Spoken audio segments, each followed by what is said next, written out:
Hello, it's Doris with Aldi Books, and in a minute you're going to think you're listening to Sean, the book maniac, but we'll get to that. I'm not going to ramble too much because this is mid-month book bash weekend, and so I'm about to start a vlog, and I'll just save my ramblings for that. I think there will be a little vlog footage at the end of this one, however, from, yesterday, the big snow day. There's more. And I will give you a little spoiler here, but I did go out one more time last night after dark and measured again, and 7 inches. 7 inches. Now, I measured on the other side of the deck just because it looked taller, and I understand the whole wind drift, all that jazz, but here in the South we don't get this kind of thing very often, and we're really good at hyperbole, so I'm calling it 7 inches. Just give me that joy. Because this morning, I promised I wasn't going to ramble, but it was 11 degrees when I woke up. I stayed in bed till, an hour or so, and it rose a balmy degree to 12, and currently it's 13. So I do think it's going to hit 20 today, so there's that. Fahrenheit. Anyway, Friday reads. Let's just dive right in now that I've talked for 2 minutes. So, Sharks in the Time of Saviors by Kawhi Strong Washburn. I spoke about this last week,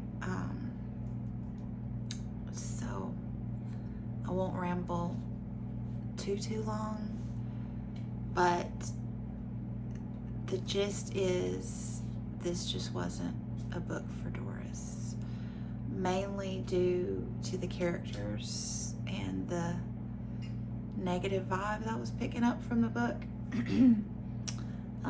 I just wasn't feeling it, so I won't say anything else because I know there are a lot of people that really enjoyed it, so check them out. I DNF'd is what I'm saying. And then I was like,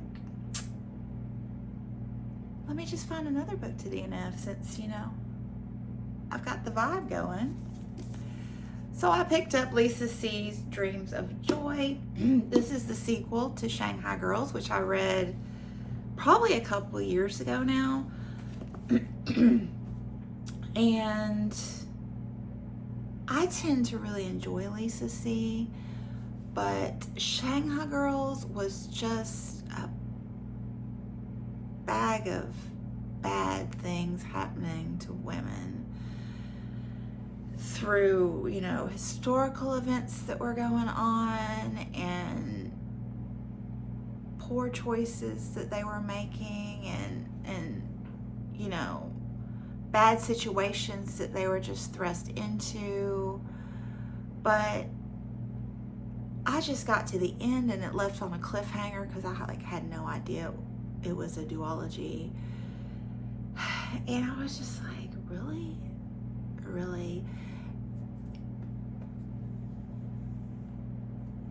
I just didn't like it at all. I didn't enjoy it at all. It was just not a pleasant reading experience for me. And y'all know I read hard stuff, but it just didn't work for me. So this one I've had on my shelves and just not wanted to read it at all. So I picked it up and I read the first chapter and the last chapter, and I said, yep, I didn't want to read that. So that's number 2. And then I was like, I'm on a roll here. I could make this a hat trick. But I had a really, really hard time perusing my shelves because I've been, reading them down and purging a little here and there. I had a really hard time finding something that I thought I might possibly DNF. A really hard time. So I went for a short story collection. Now this short story collection is by Michelle Faber. You know the one, Crimson Petal and the White, among others. So he's a very prominent author. I think this may be one of his earlier works because it was published in 1998. I actually bought this. This was a literal cover buy. So to be honest, all three of these were a bit of cover buy because, I mean, I coveted this cover. I knew this was not a book for me, but I just coveted this cover. I mean, this cover is everything. I mean, that ombre and the sparkle and that, you know, that upside down shark and the font. I mean, it's just well designed, gorgeous. And then I just think Lisa C's covers are always beautiful. They make me happy. Although this book did not, the cover does. So, but this one was a different kind of cover buy. I went through a phase in my life, like I kept fish tanks for several years before Gabriel was born, and when he was little. I had 2 of them at one point in time because I got into cichlids and they require different water chemistry. But anyway, I went through a period of time where I had recurring dreams about fish swimming in the air, like, and they would be so real that I would wake up looking for the fish. Like, I wasn't in water. The fish were just like swimming through the room. And that's all they were doing. It's real casual and chill. Just, you know, legit fish, legit swimming through the air in my home. I don't know. So I randomly saw this cover on Amazon. It just popped up. I think that's a sturgeon. Carps. Anyway, I just could not buy it. It was just the most bizarre thing. So I bought it, and it's been sitting on my shelves. And I picked it up because short story collections are really hit or miss for me, you know. And I think they are for most people. Like, you get them and some of the stories are good and some aren't, or the author's good with novels and not short stories, or vice versa, you know, a variety of things. So I thought, you know, this could be a potential DNF. I didn't expect it to be, but, you know, there was a shot. So I picked it up and I read the first story, and it was minorly interesting. And there was some weird things that were just not politically correct and not for any purpose that I could see. So that was a turnoff. I mean, just random albinism, for example, in here. Like, you know, not that there were people albino in the story, but that she was reading stories to entertain the children because they would be creeped out about the albinos. Like, that's not cool. And, you know, weird sex stuff, and, you know, that's not always my thing either. And then the story just didn't tie, like, it was not well developed, and it didn't have a bang at the end, like, for me. So the characters weren't well developed. The story itself was interesting, but not enough to matter, and the story didn't, like, wrap up with a pondering thought kind of thing, which I like in a short story. And then the second one was, I wanted to be sure and read the fish story, okay? And the second one was the fish story. And that one was post-apocalyptic, and the fish were indeed swimming in the air. And it just didn't have a bang either. And it was super short. It could have been a lot longer. So, yeah, I just was like, I don't need to read it. It's, I don't think it's going to do it for me. I don't need to pour through 757 pages in the hopes that one or two short stories will resonate with me, because, it's not really my thing anyway. So I got my hat trick. Yeah. 3 DNFs in a row. So then I thought I gotta get serious now. So I picked up The Way We Live Now by Anthony Trollope, because I love me some Anthony Trollope. And I don't know, it just seems like the thing to pick up a fat, chunky novel in January, just because you got the whole year ahead. And so I haven't read much. I didn't read it all hardly yesterday. So I'm only on page 19. But I think I'm going to really enjoy this. And one thing I like about Anthony Trollope is, he doesn't focus on young people, young characters, of a romantic age. And I appreciate that. So this one is a woman in her early to mid 40s.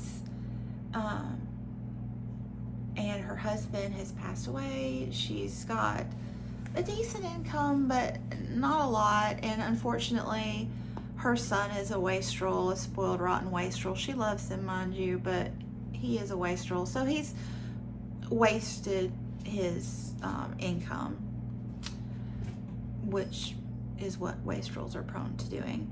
And then her and her daughter were given the same income, but the two of them had to share it. So her son's wasted his income and now has to live off the mom and daughter's income in the style he's become accustomed to living, obviously, wastrel. So she is, and she's determined that she's not going to remarry. She's just going to have really good friendships. I mean, I like it. I like this woman already.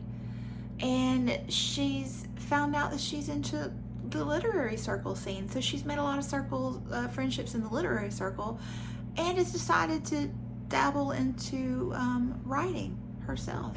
So she's written a book, and she's got some like publisher and magazine editor friends. And so, yeah, really interesting setup. And I'm looking forward to spending some time with this. Karen asked me about the Wordsworth, because she said they're super cheap, which I wasn't aware, because I think I got this somewhere even cheaper, like secondhand. But she was wondering about the font, so that is what the font looks like if you two are interested. There's my hand for reference. It's not bad. It is a bit small and tight, but although I, peek real funny over my lenses, my close-up vision is excellent. So, it might bother some, but it doesn't bother me. And then I noticed that Heidi from My Reading Life had picked up Sapiens, A Brief History of Humankind by Yuval Noah Harari. So I decided that I would read that alongside her. This has pictures. I like that, I like that. This has been on my shelf for years. I got it my first year on BookTube because it was all the rage when I first got on BookTube. So, and it's something that I would really like. I'm into science writing. So yeah, picked that up. The first chapter was mostly kind of general information. If you read a lot of science, you know a lot of what was in the first chapter. But it was fine. It was good writing. I enjoyed it. The review, I guess I should say. But the second one, I've only read 5 pages. I totally fell asleep last night. But it's super interesting already. So this is going to be a good book. Like the second chapter is talking about, like it starts with the development of humankind from, primates. But then the second chapter is focusing on how our cognitive abilities developed to be so vastly different from other animals, so, and language as well. So it's gonna be super cool. And then I'm gonna have to chat with Sean and see what his personal best is, because I have another DNF.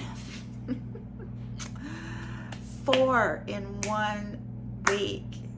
The first week of January, I just came out of the gate.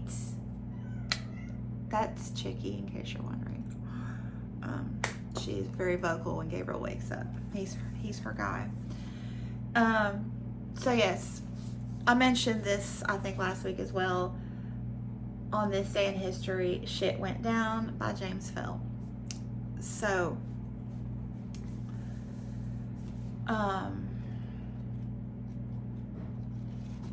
my niece gave me this for Christmas because I saw it under her Christmas tree. Apparently someone gave it to her boyfriend for Christmas. This is it if you're interested in reading more about it. So she sent it to me for kicks because it's a big joke in my family that, okay, my language is gonna digress right now. It's gonna go down the drain, so to speak. So if you don't like to hear that, just zoom on a minute from here. I mean, but I really get a kick out of potty humor, and just don't fart around me, okay? Because I will laugh. I cannot, like, and I'm a school teacher, so I can just tear up a class because, you know, if you have one of those accidents, I'm gonna laugh. Like, if it's a little kid, I can control myself because, you know, you don't want to get a whole class of little kids out of control, and you don't want to hurt their feelings either. So I can control myself. I can. But, you know, teenagers are fair game. Anyway, so my family knows this about me because, you know, they lived with me a lot of years. And so any, you know, jokes surrounding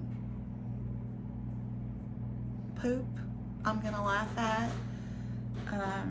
You know, my nephew and I used to have fart apps on our phones, and we just got the biggest thrill out of that. I cannot tell you. So anyway, she sent me this because it's a family joke. And it's dated an entry a day. So I thought, well, I should, you know, read an entry a day, and that would be a good way to read through it because, you know, each entry is a different momentous thing that happened on that day in history. And some of it like little known facts or skewed to where ways we don't normally think, which is also something that I would really gravitate toward. I like history a lot, and I like, you know, thinking about it in a different lens. And there's a lot of swearing in this book, a lot, even the F-bomb, which is not my favorite. But that didn't bother me too much for a few pages. You know, it was fine. And it was interesting. I got to page 4, and it was about an elephant, and like, I tend to find elephants in literature boring, and wolves as well. I don't even know why that is, but I do. Dumbo, like, I can't stand that movie. I mean, and so Dumbo's a double whammy for me because, you know, and again, like, I like elephants, don't get me wrong, I like them. It's a boring topic for me for whatever reason. But then, you know, the elephant, but the way they treat those elephants is just horrid. And so I don't like reading about, you know, I don't like reading about horrible people doing horrible things for entertainment. Like, if it's going to give me profound thoughts, I'm there for it. Or if it's something I need to know, I'm there for it. But for entertainment purposes, it just doesn't do it for me. So that turned me off and really got me thinking. And I read a couple more of these, and I'm like, this is not what I want to do every day of, what year are we in? 2022. I don't want to expose myself to negative thoughts on a daily basis every day this year. And that's what this is. Like, I mean, I'm all here for learning about obscure facts and rethinking the way I think about facts, but I don't want someone to tell me every single day that human beings are shit. I mean, I got off of Twitter for that reason. I mean, I'm still on Twitter, but I control my dosage of that platform. And I'm like just thankful every day that Facebook has gotten better since the Cheeto left office. Genuinely, it has. Like, it's a sociological experiment waiting to happen over there. But that negativity is not healthy. It's not, so I'm DNFing this one as well. And Guy's very interested in this TED Talk. Aren't you, buddy? My big man. So anyway, that's it for now. Thanks so much for watching. Enjoy the snow and maybe kitties, I don't recall. And then I'm vlogging for mid-month book bash, which is today through Monday. If you want to join in, just read extra, a little bit extra, a lot extra. And our theme is, now that's what I call summer readathon, hosted by Karen from Roving Reader and Heather from Soggy Expat Book Nerd. So yeah, thanks so much for watching, and I'll be back soon. Bye. Okay, 4 hours in. Here's your hourly weather report. Let me turn my ruler the right way. Oh, wow, 4 inches. Nice. And it's still coming down a little bit. It's a good day for a cat nap, babies. It's a good day for cat naps. Pico got a little divider. Yeah. Oh yeah, you should connect.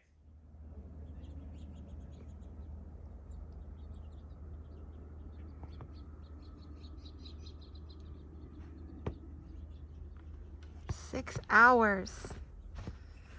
Time for another measurement. Let me find my inches here. Here we go. Oh my gosh. 6 inches. Can you believe it? That is crazy. See what you get.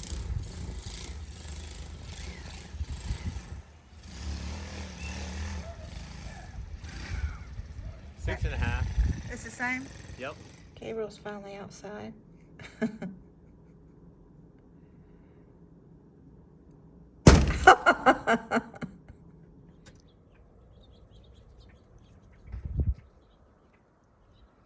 All right, this is it. The final measurement. Let's see if we got any more. Dun, dun, dun. Ooh, a little bit. 6.5. Wow, Tennessee, you did it.